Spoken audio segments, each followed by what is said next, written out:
Oh, hello. Welcome to the Biotopes. So glad you guys stopped back in. Today we got some more work to do here in the Biotope gallery. It's time to clean up my overflow on the Costa Rican Biotope. I got a little bit of water changes to do, and I'm going to show you how I do water changes with the rainwater collection system that I use. Thanks so much for stopping in. Let's get started. All right, again, so this is the Costa Rican Biotope. It's the Atlantic drainages of Costa Rica. And for those of you who know, a good sign that I need to change or clean out my overflow is I'll get the water level will start to rise and hit this brace, this cross. I'm going to get in there and clean out that overflow sponge, and that will help the level here in the sump. You can see the water in the sump is also low. So we'll get that cleaned out and maybe scrape some glass here on this tank, and I'll show you how I do that. All right, first thing we'll do is get a ladder, and I'm going to get my specimen box here, get some tools that I might need, and a clean sponge. I'm going to get my escaping tool, my scraper, and some forceps, tweezers.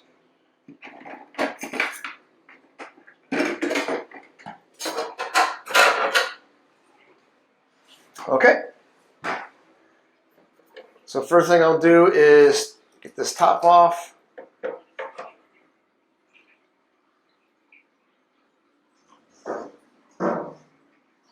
Set this here for now. And I don't know if you guys can see this, but this overflow sponge will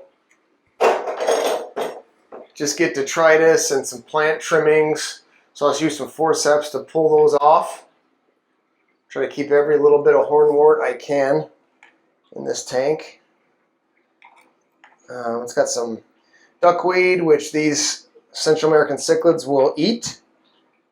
So sometimes I'll clean out one of my tanks. You can see that's full, and give it to them and they'll eat it. So we'll get some overflow. It'll speed up down there. I've got a new overflow sponge.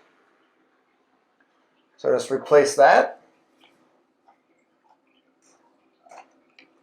Put it right over that slip to barb elbow coming out of the overflow there. And then that will lower the water level.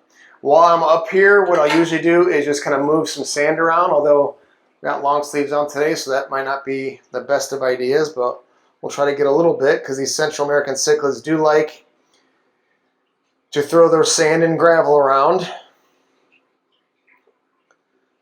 So I'm going to push some of that back.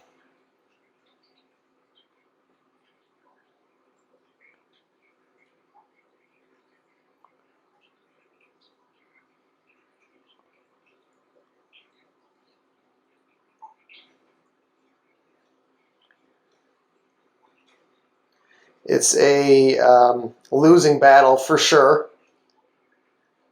to try to keep this somewhat scaped, but you know, just from time to time, just push some of the gravel back and move it off the front glass.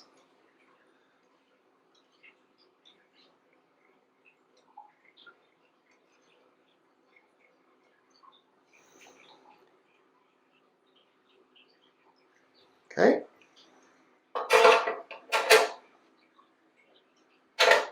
And then I'm just going to replace this lid here.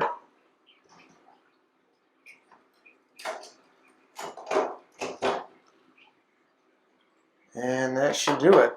Sometimes I'll scrape the glass, but it's not too bad today. So that's it for this tank. I'll get down here and show you guys what that looks like now and the difference. All right, the water's a little bit cloudy, but now you can see you cannot see that cross brace anymore. And the water level, the line there on the right. And that's all it takes is a little bit of cleaning that overflow sponge there in the corner. Move some of the sand, gravel back a little bit. Maybe a little bit here, I should have scraped that, but I'll get that another time.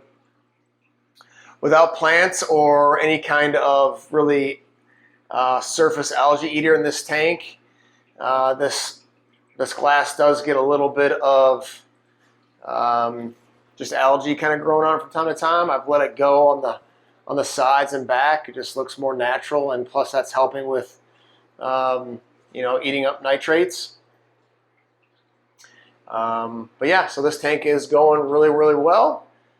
Next, let me show you how I fill up or change water with rainwater that I've collected. All right, so these are two 5-gallon buckets that I've filled with rainwater. And at the end of this video, I'll show you my rainwater collection system. But really, year-round, I can do this. And I live in northern Ohio, so I'll show you the trick to do that. But here's my rainwater I've collected. Now, this particular batch has been sitting here in the fish room for about 24 hours. So with the fish room at 73 degrees, that water is probably pretty close to that now. Let's take a quick reading. 69.2. So that is warm enough to put in there. It's a good, just cool water, kind of water change. What I'm going to do is I'm going to put it in this tank here with the 5 male diamond tetras and my 1 juvenile rainbow cichlid. And real easy to do that. Let me show you how I do it. All right, so the way I do this is I have a bucket. One of the buckets up here on top of this step ladder. I've got a NUA Mini 404 pump. It's got a 5/8 outlet on this hose, and I've got the other end in the tank that I'm putting the water into here. I got a little clamp on there to hold that in, and then I simply just plug in this pump.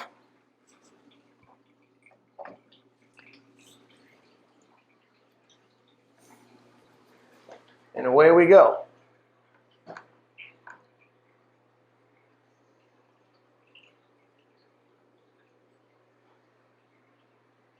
So you got the water here in the bucket. That pump is pumping it out. Put it into that tank, and that's overflowing out in the back there. And this will give me about 9 gallons of fresh rainwater, so essentially RO water, that I've collected at any time. And it's really great for these, keeps things really clean, keeps the nitrates low, is really great for breeding, just to kind of simulate that rainfall that a lot of fish need to kind of start spawning. So as this gets low, you can see the water's kind of going down. I'll pour that other bucket and finish that off.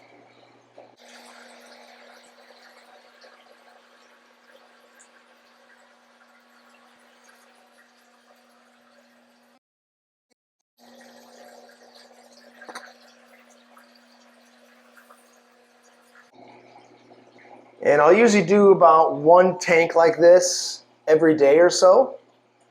And in this fish room, I've got, 6 tanks here on this rack. Just a little bit closer to the outlet. 6 tanks on this rack, the 10-gallon with the crayfish, and then 3 75s. So I get around the fish room in about a week for sure. So that's, water's getting low. I'll just take the rest of this water and dump it in this other bucket.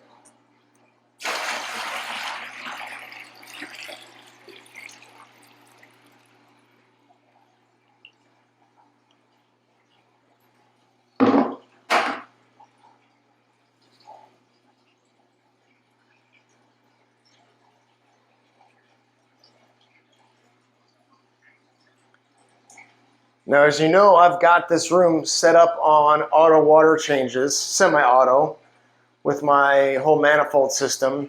But this is a great way to save money, don't use a whole bunch of water, and you know, I'll still use that from time to time, but as much as I can, I'll use this rainwater. It's really healthy, it's free, and for the most part, thus far, I've been able to use it year-round. Now, we are just getting into our winter months here in Northern Ohio, so we'll see if I can keep that going, but I've got a plan for that, which I'll share with you towards the end of this video. All right, so we're getting lower here. We'll speed this up.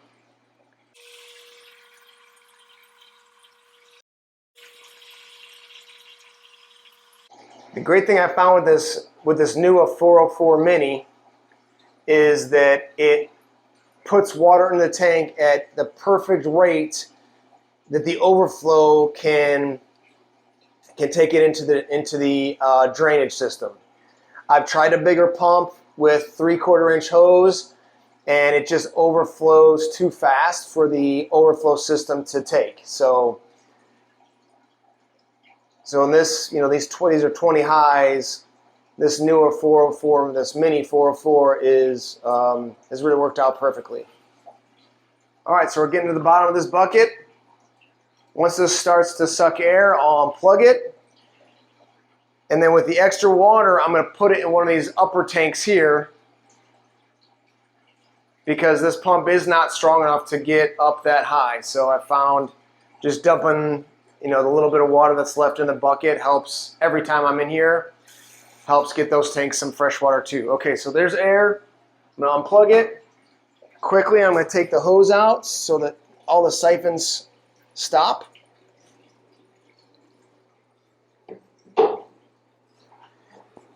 And then I'll put the hose above the bucket and just wind it up as the water runs back through the pump into the bucket.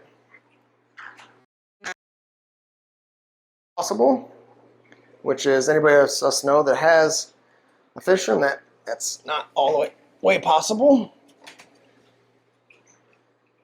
Okay, so now I've got, you know, can you see that? Just a little bit of water left in there. And what I'll do is I'm going to put it in these tanks here above, just because, like I said, the pumps are not strong enough to reach up into those tanks. So I'll show you how I do that real quick. Just take the lid off of that. This is good fresh rainwater. And I'll just throw in, I don't know, it's just probably a few cups. And that will dilute the water in there, and the excess will overflow. And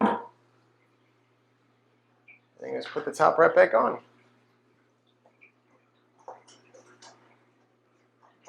Takes care of any evaporation, and, you know, dilutes some of that dirty water over time.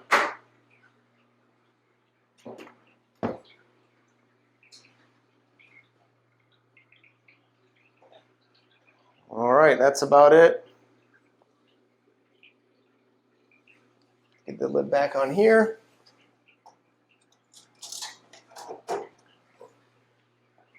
My towel. Just wipe that down.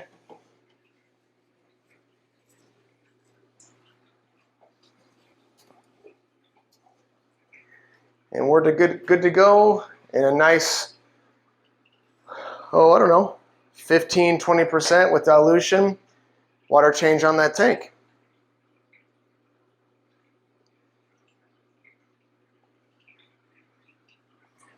Okay, in the next part of the video, I'll take you guys outside and show you how I do my rainwater collection system. Hang tight. All right, let me show you my rainwater collection system I've got set up here in my backyard. So you see I've got this 250-gallon IBC tote hooked up to my gutter. This is it's like a 40-foot long stretch of gutter, and that takes all that water down the spout, and I've got it worked into that tote. You see I've got a submersible heater plugged in, and it's in a tow. It's a 50-watt Eheim heater. And then I've got this just like a washer dryer hose. It's really just all I had, but any kind of, you know, flexible hose type thing could work there. And I just open up that valve and fill up buckets. Now right now here it's December 2nd in northern Ohio. It's actually about 47 degrees outside, so it's pretty nice.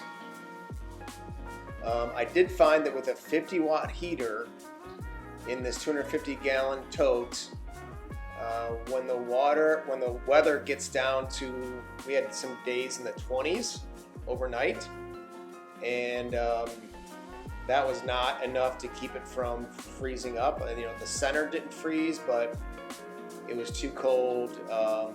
You know, the hose froze up and would not let water out. So I upped it. That was set at 65 degrees on that 50-watt heater. Now I set it at 75. So far so good. I'm going to see if this makes it through the winter and be a good test. So that's how I get my rainwater.